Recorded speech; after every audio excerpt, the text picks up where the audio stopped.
preventable. You haven't, sorry to interject, you haven't given us briefly now what to do and what not to do. Okay, so usually the rats, mastomys rats, right, which are very common in our environment, transmit this virus, and they don't show any sign of infection. Like you wouldn't just see a dead rat except it's been poisoned or died of natural causes.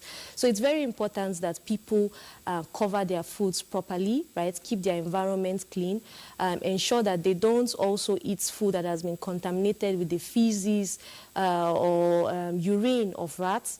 Right? It's also important that you also, our houses, we kind of cover holes where these rats can easily have access to ensure that we build according to the standard.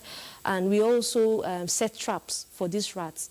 And it's also very important that people avoid, drying foodstuffs on the road, right? Because, there will be different types of contacts with rats. Storage is also very important, whether at the level of the household or even for people, vendors, market vendors who are also selling this produce. It's very important that they also, in their stores where they store these food produces, that they actually, put it in appropriate containers like drums where rats will not have access to it.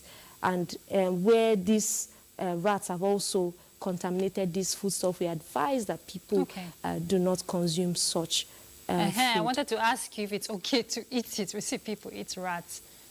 Yes. So, I mean, it's actually a choice, a message of caution, right? Yeah.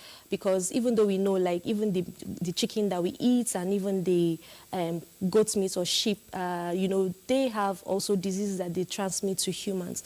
But what we advise is for people to apply caution, especially in this high transmission season. We understand in some cultures, this is actually a delicacy, but this particular time especially is a high transmission season for Lassa fever, and we dissuade people to, to avoid, especially at this point in time, eating rats. Okay. We know it might be a, like for some, it's just like saying do not eat eggs because you could get, maybe you could get salmonella or all those kind of diseases. But especially now that we know that this is a season for Lassa fever transmission and contacts with these rats, especially in homes or even consuming them, whether hunting or preparing it, can really, really expose you and your family. So please stay safe for you and your loved ones.